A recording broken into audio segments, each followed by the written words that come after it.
حضرت ظہور فرمائیں گے تو مولا حسین کے گنبد پہ لگے ہوئے سرخ رنگ کے پرچم کو اتاریں گے۔ عرب دنیا کا دستور ہے، جس کے خون کا بدلہ نہیں ہوتا اس کی قبر پہ سرخ جھنڈا لگاتے ہیں۔ امام حسین کے گنبد پہ جو سرخ رنگ کا جھنڈا لگا ہوا ہے نا، پرچم لگا ہوا ہے، وہ اسی لیے لگا ہوا ہے کہ ابھی خون کا بدلہ باقی ہے، اور بدلہ لینے والے صاحب وارث مولا کے فرزند، اور ایسا عظیم فرزند کہ جن سے مولا کو، خود مولا حسین کو اتنا پیار ہے کہ جب ظہور فرمائیں گے نا امام مہدی تو رجعت سے حسین دوبارہ اٹھائے جائیں گے، اور عالمی سطح پر امام حسین کی حکومت ہوگی۔ جی عالمی سطح پر امام حسین، کوئی بارڈر ختم نہیں ہوگا، بارڈر ختم ہو جائے گی، پاسپورٹ ختم ہو جائیں گے، یہ شناخت ختم ہو جائے گی کہ مغرب والے لوگ اور ہیں اور مشرق والے اور ہیں، سب امام مہدی کے ہوں گے۔ ایک ہی اذان سنائی دی جائے گی، ایک ہی انداز کا مذہب ہوگا، امام مہدی کی پوری عالمی حکومت ہوگی، اور امام مہدی جب تشریف لے کر آئیں گے تو امام حسین دوبارہ سے لائے جائیں گے، امام کی رجعت ہوگی، امام دوبارہ اٹھائے جائیں گے، اور امام حسین جب امام مہدی کو ایک یہودی عورت سر پر پتھر مارے گی جس سے امام مہدی شہید ہوں گے، تو امام حسین ہی امام مہدی کی نماز جنازہ پڑھائیں گے اور اپنے بیٹے کو اپنے ہاتھ سے دفنائیں گے، اور پھر پوری دنیا پہ حسین کی حکومت ہوگی۔ یہ ہے وہ عقیدہ رجعت۔ صلوات پڑھیں ذرا محمد و آل محمد پر۔ اس سے بلند اور بہتر صلوات نبی کی ذات پہ عطا فرمائے۔ لہذا اب اتنا آئیڈیل دور، اتنا پسندیدہ دور، اتنا بہترین ماحول کہ جب امام حسین کے ہاتھ میں پوری کائنات ہوگی۔ جی ویسے تو ابھی بھی ہے، مگر مراد ہماری سماجی اختیارات ہیں، ابھی تو دلوں پر اختیارات ہیں نا، پھر بدنوں پر بھی اختیارات ہوں گے، پھر محلوں پر بھی، شہروں پر بھی، ملکوں پر بھی، کائنات پر امام حسین کے اختیار کا اظہار ہوگا۔ اسے کہتے ہیں عقیدہ رجعت۔ میں ان بچوں کے لیے عرض کر رہا ہوں، اس زمانے کے لوگوں کی صفات کیا ہیں۔ اس زمانے کے سب سے پہلے تو اللہ نے یہ بات واضح کر دی کہ آخری زمانے میں دین کو بچانا بہت مشکل ہوگا، دین بچانا بہت مشکل ہے۔ بہت بڑا کارنامہ ہے ان لوگوں کا جو آج کے زمانے میں نماز پڑھتے ہیں، بہت بڑا کارنامہ ہے ان لوگوں کا جو آج کے زمانے میں مجلس میں آ کے بیٹھتے ہیں۔ جتنا مجمع یہاں بیٹھا ہے الحمدللہ بہت بڑا مجمع ہے، لیکن اس سے 2 برابر مجمع ہوگا جو نہیں آیا۔ جی اس سے 2 برابر مجمع ہوگا جو ان کو پتا ہے کہ مجلس ہو رہی ہے پھر بھی وہ نہیں آیا۔ تو یہ جو آ کے بیٹھا ہے، یہ جو نہیں آیا وہ برابر کیسے ہو سکتے ہیں؟ یہ برابر نہیں ہوں گے نا، یہ جو آ کر بیٹھے ہیں ان کی فضیلت زیادہ ہے نا۔ ایسے ہی جو نماز پڑھنے کے لیے مسجد میں جاتے ہیں، جمعہ پڑھنے کے لیے جاتے ہیں، حج کرنے جاتے ہیں، عبادتیں انجام دیتے ہیں، وہ کیسے برابر ہو جائیں گے ان لوگوں، وہ ان کے برابر کیسے ہو جائیں گے جو یہ سب کچھ نہیں کرتے؟ اللہ کا نہ کسی سے پڑوس ہے، نہ اللہ کی کسی سے رشتہ داری ہے۔ اللہ پڑوس کی بنیاد پر نہیں کرتا، کسی کو مقام نہیں دیتا، نہ رشتہ داری ہے اللہ کی، لم یلد ولم یولد ہے۔ جی اللہ تو محنت اور مشقت اور زحمت اور عبادت اور خلوص اور سچائی کی بنیاد پر عظمتیں دیتا ہے۔ کوئی ضروری نہیں ہے کوئی 5 لاکھ روپے خرچ کرے تو زیادہ معتبر ہو جائے، اور کوئی 5 روپے خرچ کرے تو اس کا اعتبار کچھ نہ رہے۔ اللہ کے یہاں گنا نہیں جاتا، تولا جاتا ہے۔ وہ یہ دیکھتا ہے کون میری خاطر کام کر رہا ہے۔ کیا معلوم وہ ککڑی بیچنے والے کی 2 ککڑیاں جو اس نے کسی عزادار کو کھلائی ہوں، وہ کسی کی دیکھ کھلانے سے زیادہ ثواب رکھتی ہو۔ خبردار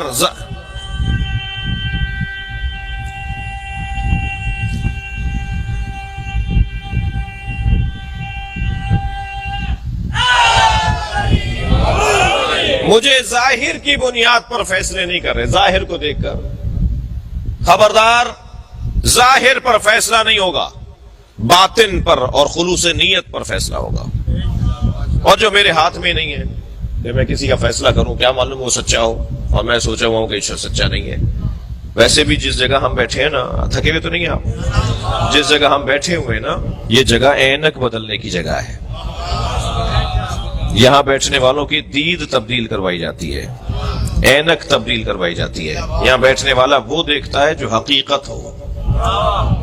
چشمے سر سے دیکھنے والے اور ہیں، چشمے جان سے دیکھنے والے اور ہیں۔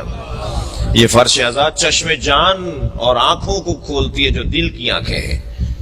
بصارت سے بصیرت کا سفر ہے جو عزاداری سے نصیب ہوتا ہے۔ یہ فرش عزا پہ بیٹھنے والوں کی دید ہی کچھ اور ہے۔ میں ایک جگہ سے گزر رہا تھا، رستے میں سانپ بیٹھا ہوا تھا، میرے بڑھتے ہوئے قدم رک گئے، میں سوچنے لگا یہ موذی ہے، حملہ کرے گا۔ لوگ مجھے دیکھ کر آپس میں باتیں کرنے لگے، مولانا کو دیکھو بڑی شجاعت کی باتیں کرتے ہیں، بڑی تقریریں کرتے پھرتے ہیں، سانپ سے ڈر رہے ہیں۔ اب میں سوچنے لگا ان کے چڑھانے میں آؤں یا عقل مندی کا ثبوت دوں۔ بہت سارے لوگ ہوتے ہیں نا چڑھا کے غائب بھی ہو جاتے ہیں۔ ابھی میں کھڑا ہوا سوچ رہا تھا کہ ایک چھوٹا سا بچہ میرے برابر میں آ کے کھڑا ہوا، کہنے لگا مولانا یہ پلاسٹک کا سانپ ہے۔ جب مجھے معلوم ہوا نا پلاسٹک کا سانپ ہے تو میں نے اسی پر پیر رکھا، اسے کچلتا ہوا چلا گیا۔ معلوم یہ ہوا جب حقائق روشن ہو جاتے ہیں تو اقدامات بھی تبدیل ہو جاتے ہیں۔ جی ساری دنیا جس یزید سے ڈر رہی تھی، حسین اس کی حقیقت کو جانتے تھے۔ صلوات پڑھیں گے محمد و آل محمد۔ حقائق روشن ہوتے ہیں یہاں۔ خبردار کپڑوں کی بنیاد پر کسی کا احترام نہیں ہونا، خبردار گاڑیوں کی بنیاد پر کسی کو معتبر نہیں ماننا، بڑے بنگلوں کی بنیاد پر کسی کو بڑا نہیں ماننا۔ ہمارے تو انداز ہی کچھ اور ہے، ہم تو لوگ ہی کچھ اور ہیں۔ ہم پر اگر کوئی غور کر لے تو وہ ڈبل پی ایچ ڈی ہو جائے۔ شیعوں پر غور اگر کوئی کر لے نا کسی یونیورسٹی میں جا کر تو وہ ڈاکٹر ہو جائے۔ ہم پر غور کرنے سے ڈاکٹر ہو جائے۔ مولا کی تو بات بہت بڑی ہے، بڑی بات ہے مولا کی۔ ہمیں سمجھنے کے لیے دانشوریاں چاہیے، دانشمندیاں چاہیے، ہوشیاریاں چاہیے، عقل مندی چاہیے۔ کہتے ہیں شیعوں کی تو باتیں علیحدہ علیحدہ ہوتی ہیں، شیعوں کی تو باتیں نئی باتیں ہوتی ہیں، نئے نئے کام ہیں شیعوں کے۔ جی ہماری نئی باتیں، ہمارے نئے کام ہی تو زندہ رکھے ہوئے لوگوں کو۔ وہ ہم پہ غور کرتے چلے جا رہے ہیں اور ہم کو سمجھتے چلے جا رہے ہیں۔ میں ایک جگہ بیٹھا ہوا تھا تو گفتگو ہو رہی تھی کہ جب امام ظہور فرمائیں گے تو امام کی عمر 40 سال کی ہوگی۔ میں نے کہا جی امام ہمارے جب ظہور فرمائیں گے تو ان کی عمر 40 سال کی ہوگی۔ تو وہاں ایک صاحب بیٹھے تھے، کہنے لگے کیا مطلب ہے ابھی ولادت نہیں ہوئی؟ میں نے کہا نہیں، ولادت تو 255 ہجری میں ہو گئی۔ کہنے لگے جی مولانا 1441 چل رہا ہے، 1440 چل رہا ہے، یہ 1440 اور 255 ہجری 1150 سال ہو گئے۔ آپ کہہ رہے ہیں کہ جو ہے وہ 40 سال کے ہوں گے، کہیے 1150 سال کے ہیں تو پھر 40 سال کا کیا مطلب ہے؟ میں نے کہا نہیں، ہیں وہ 1150 سال کے مگر عمر 40 سال پہ رکی ہوئی ہے۔ کہنے لگے لو شیعوں کی تو پہلے ہی باتیں سمجھ میں نہیں آتی ہیں، ایک اور نئی بات آ گئی جی، نہ ان کا ماتم سمجھ میں آتا ہے، نہ ان کا جلوس سمجھ میں آتا ہے، نہ ان کے کالے کپڑے سمجھ میں آتے ہیں، نہ ان کے عزاخانے سمجھ میں آتے ہیں، نہ ان کا ہاتھ کھولنا سمجھ میں آتا ہے۔ جی لمبی فہرست سے جو باتیں سمجھ میں نہیں آتی، ایک اور نئی بات۔ تو میں نے کہا جی آپ کی عمر کتنی ہے؟ کہنے لگے جی 70 سال کا ہوں۔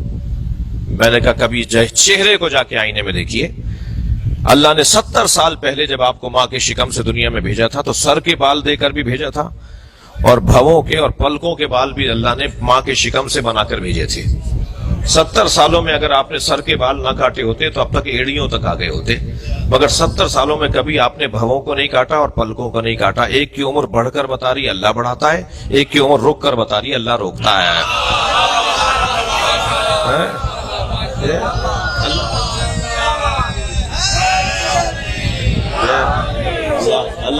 اللہ چاہے تو عمر کو روک دے، اللہ قادر ہے۔